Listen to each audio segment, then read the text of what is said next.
વરિષ્ઠ નાગરિક, દિવ્યાંગજનો, સગર્ભા સ્ત્રીઓ અને અસ્વસ્થ નાગરિકો માટે વડોદરા રેલવે સ્ટેશન પર બેટરી સંચાલિત કાર્ટ સેવા શરૂ કરવામાં આવી. વડોદરા વેસ્ટર્ન રેલવેના વડોદરા ડિવિઝન દ્વારા રેલવે સ્ટેશન પરિસરમાં મુસાફરોની સુવિધા અને સુલભતા વધારવા વડોદરા રેલવે સ્ટેશન પર નવી બેટરી ઓપરેટેડ કાર્ટ સેવાઓ શરૂ કરવામાં આવી છે. વડોદરાના લોકપ્રિય સાંસદ હેમાંગ જોશીના હસ્તે સેવાનો શુભારંભ કરવામાં આવ્યો. આર્કોન સારથી નામથી ઓળખાતી કાર આર્કોન કંપનીના સ્થાપક અનુપમા ગુપ્તા અને ઋષિતા ગુપ્તાના સહયોગથી કરવામાં આવ્યું છે, જે ભારતનું સૌપ્રથમ ઇલેક્ટ્રિક બેઝ પેસેન્જર પિકઅપ અને drop service Vadodara railway station પર શરૂ કરવામાં આવી છે. પહેલ હેઠળ 6 આધુનિક બેટરી સંચાલિત ગાડીઓ તમામ પ્લેટફોર્મ પર અને સ્ટેશન વિસ્તારોમાં મુસાફરોને લઈ જવા માટે તૈનાત કરવામાં આવી છે.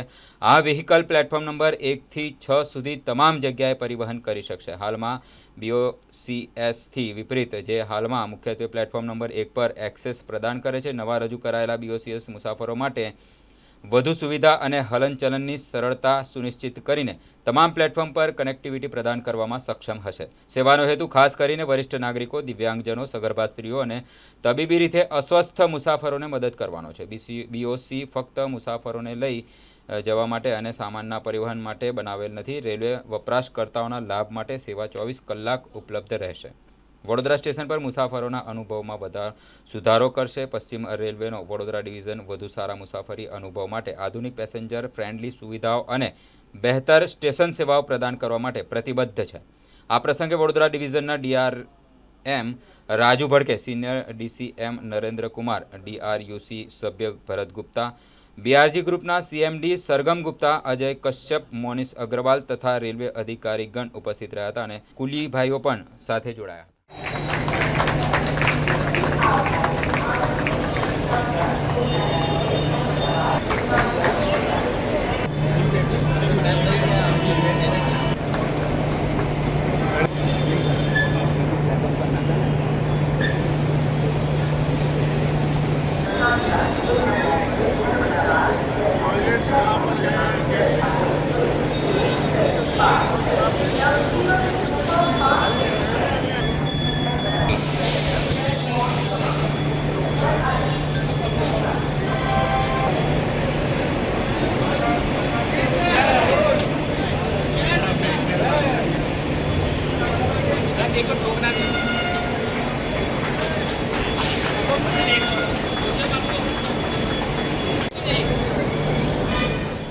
આજે વડોદરા રેલવે સ્ટેશન ખાતે રેલવે વિભાગ અને અમારા DRM શ્રી એમના લીડરશિપમાં 2 નવા સોપાન આજે વડોદરા રેલવે સ્ટેશનમાં ઉમેરાયા છે.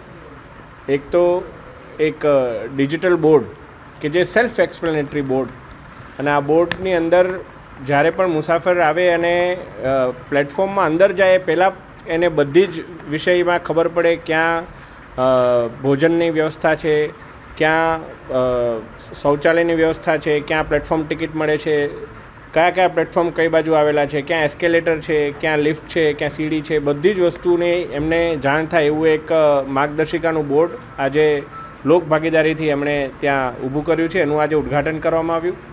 અને બીજું અને અત્યંત સંવેદનશીલ જે પ્રોજેક્ટ છે, કે જે પ્રોજેક્ટ સારથી, આર્કોન સારથી નામક આ સમગ્ર દિવ્યાંગો માટે બનાવવામાં આવેલો આ પ્રોજેક્ટ, કે જેની અંદર ઇલેક્ટ્રિક જે કાર્ટ છે એની અંદર એક દિવ્યાંગ વ્યક્તિ, વૃદ્ધ વ્યક્તિ પોતે બેસી અને એની અંદર જ્યારે એમને પ્લેટફોર્મની અંદર એક જગ્યાથી બીજી જગ્યાએ જવા માટે જ્યારે અગવડ પડતી હોય ત્યારે આ પ્રકારની સુવિધાથી ખૂબ સારી એમને મદદરૂપ થશે. અને આ સુવિધા કે જે ખૂબ એફોર્ડેબલ અને સાથે સાથે એનાથી દિવ્યાંગોને, એમના સગાવાલાઓને બંનેને રાહત થાય એ માટેનું આ એક સમગ્ર જે પ્રોજેક્ટ જે સમગ્ર આર્કોન ગ્રુપ દ્વારા કરવામાં આવ્યો છે, એ બદલ ભરતભાઈ અને એમની સમગ્ર ટીમને પણ હું શુભકામનાઓ પાઠવું છું.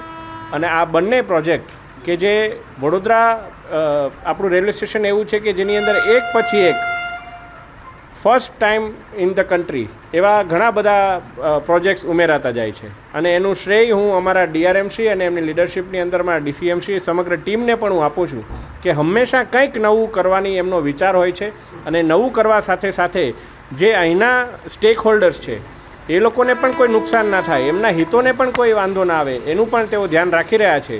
એ માટે પણ હું એમને શુભકામનાઓ પાઠવું છું. ये छोटी साइज़ की इलेक्ट्रिकल व्हीकल जो है, इलेक्ट्रिकल कार्ट हमने प्रोवाइड की गई है. बड़े साइज़ की इलेक्ट्रिकल कार्ट पिछले साल ही माननीय सांसद श्री ने इस स्टेशन को दिलाई थी और इस साल ये जो छोटी वाली कार्ट है वो स्पेशली डिज़ाइन करा के दी गई है और ये स्पेशली उनके लिए है. जैसे आप देखते हैं कि जो दिव्यांगजन आते हैं उनको एक प्लेटफॉर्म से दूसरे प्लेटफॉर्म जाने की लिफ्ट तो है, वैसे ही वृद्ध महिलाएं, वृद्ध पुरुष हैं, उनको आएंगे एंट्री पे आएंगे, वहाँ से लेके मानिए प्लेटफॉर्म 3 पे ट्रेन पकड़नी है तो उनको जाना बड़ा मुश्किल हो जाता है. तो वो वहाँ से ही उनको पिकअप कराएंगे. हम उनको वहाँ से पिकअप करके लिफ्ट से, ये छोटी साइज़ की जो कार्ट है लिफ्ट में जाएगी, लिफ्ट से प्लेटफॉर्म 3 पे जाएगी और उनको ट्रेन तक बिठा देंगे. ये बड़ी महत्वपूर्ण फैसिलिटी है और ये फैसिलिटी बहुत सोच समझ के और किसी भी पार्टी को कोई इफेक्ट नहीं होगा, कोई नुकसान होगा, उस तरीके से कराई गई है. धन्यवाद.